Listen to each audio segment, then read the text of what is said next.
Saudações memiárquicas, eu sou Rodrigo Goulart, este é o canal Memiarquia, canal de humanidades, de temas relacionados a essa área.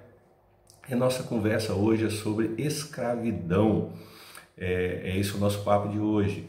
Então, eu gostaria de começar essa nossa reflexão, essa curta reflexão, lembrando de, geralmente, quando eu trabalho esse tema que é muito visitado pela história, quando a gente trabalha história antiga, quando trabalhamos também história do Brasil colônia, história do Brasil império, nós nos deparamos com a realidade da escravidão. Isso é discutido em sala de aula, na disciplina de história, e outras disciplinas também de humanidades envolvem essa temática.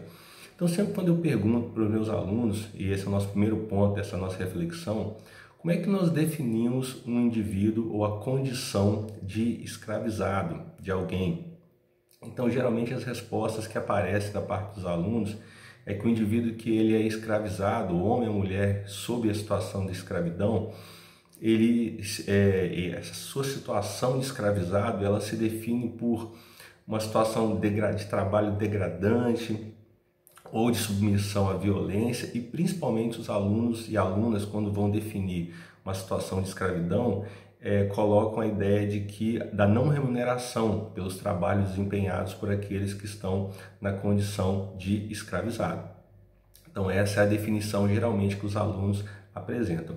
Mas é assim que eu defino alguém que está na condição de escravo, que está escravizado, por ter uma condição de trabalho degradante, por ter uma condição de trabalho não remunerada, pela violência física. Se nós olharmos para as diferentes sociedades em que a escravidão ela foi uma realidade, na antiguidade, como também no mundo moderno, nós temos diversas situações ou diferentes situações em que o escravizado não estava sob a violência física, e também o escravizado até era remunerado em algumas situações da escravidão romana, ou se nós pegarmos o mundo colonial brasileiro, na situação da mineração, em que alguns cativos eles recebiam uma parcela da extração mineral em seu trabalho. Então a definição da escravidão ela não passa pela não remuneração e também não apenas pela situação de degradação do trabalho, por um trabalho degradante. O que define a escravidão, a condição de alguém escravizado, é uma dimensão legal, jurídica. O escravo, ele é uma propriedade do seu senhor, ele tem um dono. Então isso que é o de comum que nós temos a escravidão, tanto no mundo antigo quanto no mundo moderno, incluindo o Brasil colônia e o Brasil imperial. O escravo ou escravizado, ele está numa situação jurídica, legal, em que ele é propriedade do seu senhor ou da sua senhora. E sendo propriedade, o escravizado ele está submetido a uma série de situações, inclusive a venda. A origem desse escravo, pelo menos no mundo moderno, foi a compra. Também no mundo antigo, mas na antiguidade também temos a escravidão nascida das guerras, em que uma civilização, uma sociedade é conquistada e ela fornecia escravizados para o seu conquistador. No mundo moderno nós temos principalmente a escravidão, ou a escravidão originada pela compra. Então essa é a principal, ou aquilo que define a condição de alguém como escravo. Ele é propriedade de uma outra pessoa. Então para a escravidão existir é necessário que exista uma estrutura legal, jurídica, que garanta que algumas pessoas elas são propriedades de outras pessoas. Então esse é um primeiro ponto para entender a escravidão. E um segundo ponto, que nós já até falamos sobre ele, é sobre a escravidão moderna. Então, quando nós falamos de escravidão moderna, aquela que se inicia ali no século XV, nós já falamos isso no outro vídeo, o vídeo Movimentos Negros Estadunidenses e Brasileiros, convido você a assistir aqui no nosso canal também. Mas a escravidão moderna ela começa ali no século XV, no 1400, quando os portugueses, para atingir o Oriente, eles vão navegando, costeando o litoral africano. E quando eles vão costeando o litoral africano, eles vão fazendo uma série de comércios com aqueles povos litorâneos.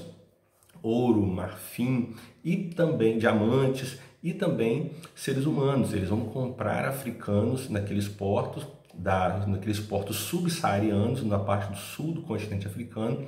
E esses africanos cativos, escravizados, serão levados principalmente para o continente americano, principalmente para Cuba, onde hoje é Cuba, as colônias do sul do que seria os Estados Unidos, e também para o Brasil. Esses são os principais destinos dos africanos escravizados no mundo moderno, mas principalmente para portos brasileiros. Esse é o principal destino desses africanos. E a escravidão moderna, que também se define por essa dimensão jurídica, indivíduo sendo propriedade de outra pessoa, ela tem uma especificidade em relação à escravidão na antiguidade, no mundo romano, no mundo grego, no mundo do Oriente Próximo, como na sociedade hebraica, que é a seguinte: no mundo moderno, a escravidão moderna, essa escravidão será étnica, ou seja, ela será voltada para povos, para os habitantes da África subsaariana. Ou seja, no mundo moderno e também no mundo contemporâneo, aí no século XIX a escravidão ela prevalece, principalmente no território brasileiro.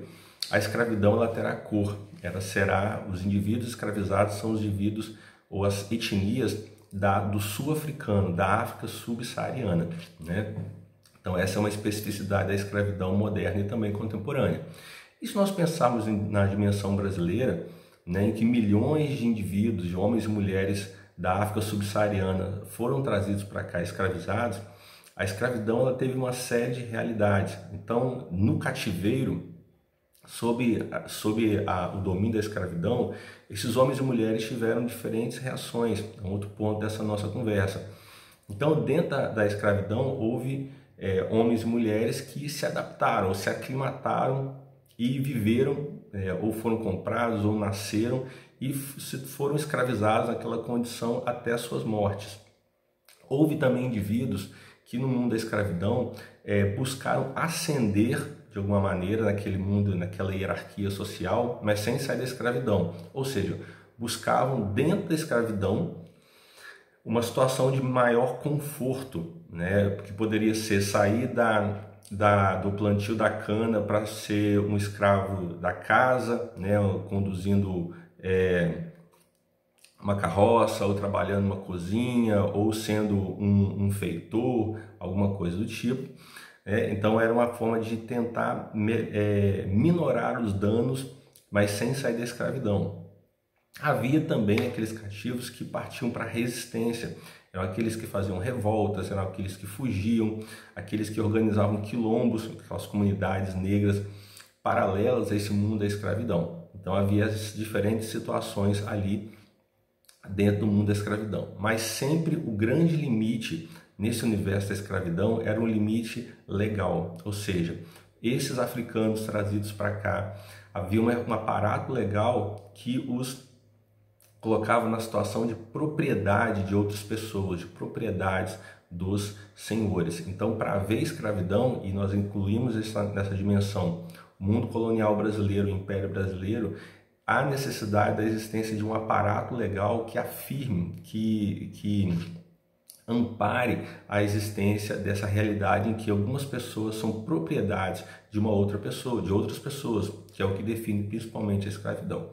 Tanto que a escravidão ela termina por uma lei, que é a Lei Áurea, que vai abolir aqui a existência da escravidão, destruindo esse aparato jurídico que a mantinha. Nós não vamos entrar aqui nos méritos ou deméritos na Lei Áurea. Eu convido que você, mais uma vez, vá nesse vídeo sobre os movimentos negros brasileiros e estadunidenses para entender que por trás da Lei Áurea havia uma série de movimentos da própria população negra contra a escravidão. Mas é essa lei que no mundo jurídico extingue a escravidão. Diz que não podem mais pessoas ser posses de propriedade de outras pessoas.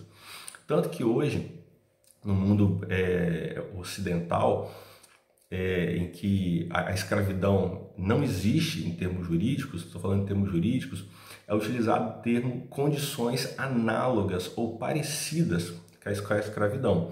Uma vez que a lei não permite mais que pessoas sejam propriedade de outras pessoas, nós temos esse termo condições análogas à escravidão. O que seriam condições análogas à escravidão? Por exemplo, trabalhadoras e trabalhadoras que têm cerceado seu direito de ir e vir, são obrigados a dormir no seu trabalho, no seu local em que desempenham suas funções. Condições degradantes de trabalho, perigosas, condições em que os indivíduos eles recebem muito pouco ou não recebem remuneração. são consideradas condições análogas à escravidão. Mas juridicamente, essa relação não é de escravidão, porque, repito, a escravidão se define por pessoas em que, pela lei, elas são propriedade de outras pessoas. Então, essa é a nossa breve reflexão dessa semana, voltada sobre a definição da condição de alguém como escravo. Espero que vocês tenham gostado. Convido que curtam o nosso vídeo, se inscrevam no canal, ativem o sininho para receberem outros vídeos também, para serem avisados. Convido que vocês também curtam as páginas do Memearquia, tanto no Instagram quanto no Facebook, e aí no Facebook vocês acionem o link Ver Primeiro, para que vocês não percam nenhum dos nossos memes diários que são postados ali na página, tá bom? Fiquem bem e um grande abraço.